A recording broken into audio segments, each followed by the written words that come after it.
Jacques, je vais te parler de la situation des trois prophètes que tu sais. Donc Abraham, Jésus et Moïse. Voilà. Donc pourquoi Moïse Je pensais que tu allais parler du prophète Mohamed aussi. non, plus tard, oui, c'est beaucoup plus tard lui. Les prophètes arabes, c'est un peu plus tard. Je ne sais pas dans combien de temps, mais en question des années, mais c'est bien plus tard. Bon, Jésus. C'est le 6e siècle après Jésus-Christ, je crois, hein, le prophète Mohamed. Voilà, c'est ça, exactement. C'est ça. Alors, Moïse quitte l'Égypte pour quel motif et quelle raison finalement? Après la construction de l'Égypte à cette époque-là, avec le pharaon avec Ramsès, la femme, et le pharaon d'Égypte. Persécution, quoi. Ouais, c'est ça. Persécution.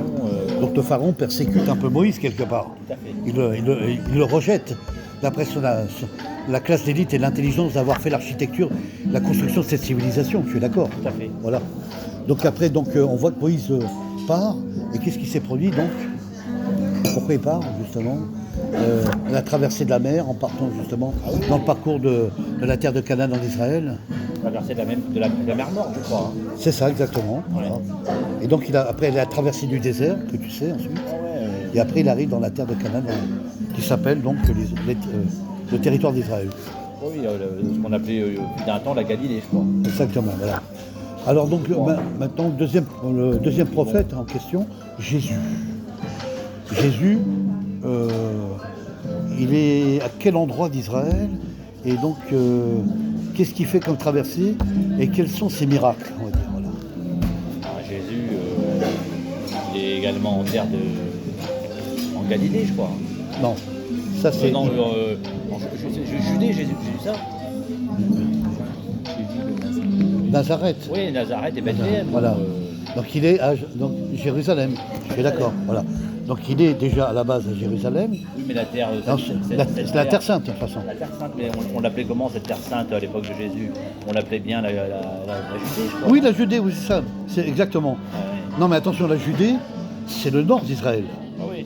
Attention, ne pas confondre. Hein. La Judée est le nord d'Israël et le sud d'Israël. Voilà. Ah oui, la Judée, oui. La Judée, voilà. C'est le berceau de... Ah pardon, je me trompe. C'est l'Israël le nord et la Judée dans le sud. Tu as raison. Exactement, je me rectifie là. Tout à fait. Ouais, c'est ça. Et donc, il quitte Jérusalem et il part, comme tu l'as dit, où ça En Galilée, oui. Voilà, en Galilée.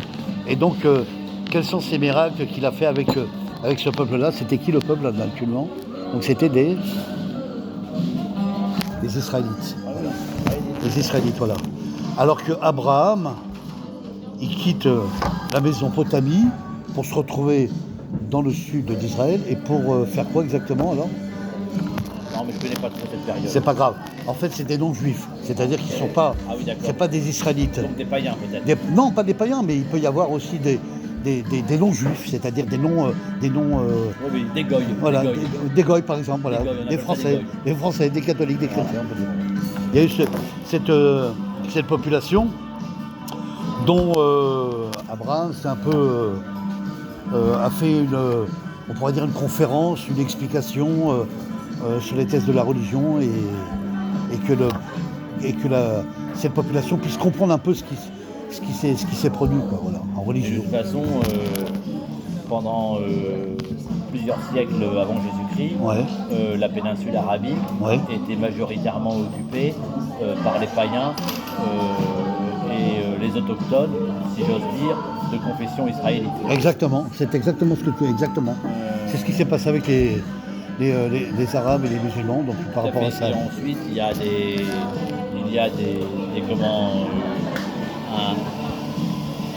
un courant, enfin des flux qui se sont désolidarisés, si j'ose dire, de la culture païenne et de la culture israélite Ouais. pour fonder l'islam. Pour fonder la religion, voilà, c'est ça. Enfin, pour fonder les 5 piliers de l'islam. 5 piliers d'islam, voilà. Sachant qu'ils ont fondé les 5 piliers de l'islam, Ouais. en prenant comme archétype, Ouais. si j'ose dire, le décalogue. Ouais, exactement. Le décalogue, c'est-à-dire Ouais.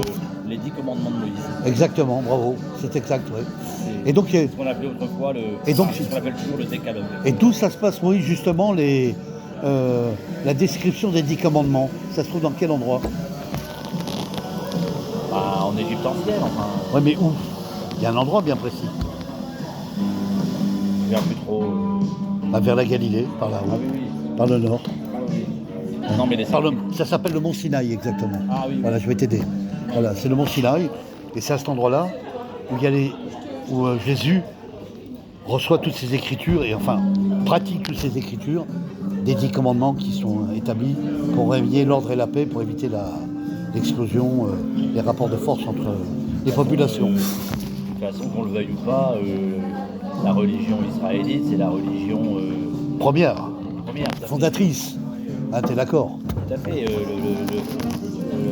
La religion chrétienne et la religion musulmane. Elle poursuit derrière, elle se précède, on est d'accord. Tout à fait. La religion mère, si j'ose dire, c'est bien la religion israélite. Voilà. Le peuple élu, en quelque sorte. Exactement. Le peuple élu. C'est-à-dire c'est eux qui sont au démarrage de la création de la religion directement, quoi. On est d'accord, hein, voilà. Tout à fait, mais je crois qu'il y avait d'autres religions avant que l'islam soit fondé, ce qu'on appelait les religions pré-islamiques. Et donc, on va dire des religions qui ont existé d'une manière concomitante au même moment que la culture païenne et que la culture israélite, Ouais. Notamment la religion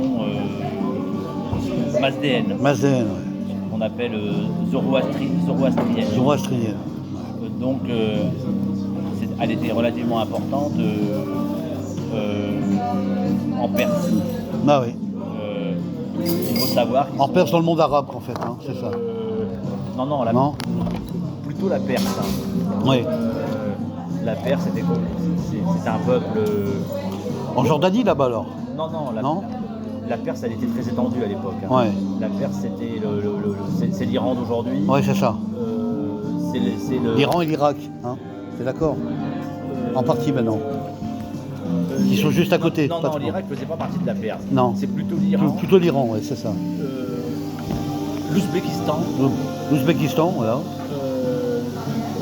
Le Tadjikistan. Le Tadjikistan, exactement. Tous ces pays d'Asie centrale, certains pays d'Asie centrale. Asie centrale, bravo. Ouais.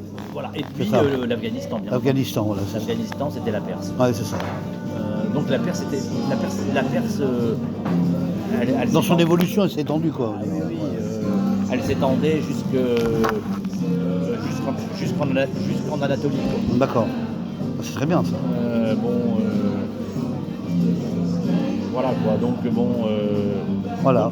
Donc, si tu préfères... Donc, l'instruction religieuse, elle a été implantée dans tous les pays, finalement. Avant la fondation de l'islam, et notamment...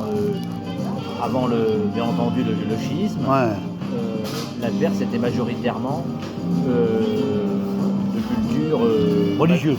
Mazdéenne. Voilà, c'est ça. Mazdéenne. Et traduite, en fait, finalement, après. Traduite par la religion d'Israël, t'es d'accord? Oui. Voilà. Et même les Iraniens d'aujourd'hui, on estime qu'officiellement, il y aurait 500 000 autochtones de culture zoroastrienne. Zoroastrienne, oui. Mais officiellement, il serait plus de 3 millions. Ah ouais. Plus de 3 millions. Oui, ce qui est une masse assez importante au niveau de la population, bien sûr. Plus de 3 millions. Ah ouais. Mais étant donné que c'est l'islam qui prône dans ce pays, par l'islam chiite. Oui, bien sûr. Donc, en quelque sorte, c'est pas... voilà. Je pense que c'est toléré par le régime iranien, étant donné que bien sûr. Ça fait partie en quelque sorte de leur patrimoine culturel. Quoi. Exactement. Voilà. Exactement. Voilà, tout à fait. Eh bien, Jacques, merci pour cette information là pour les gens, et puis voilà, ça sera au transfert. Voilà. Je ne suis pas non plus un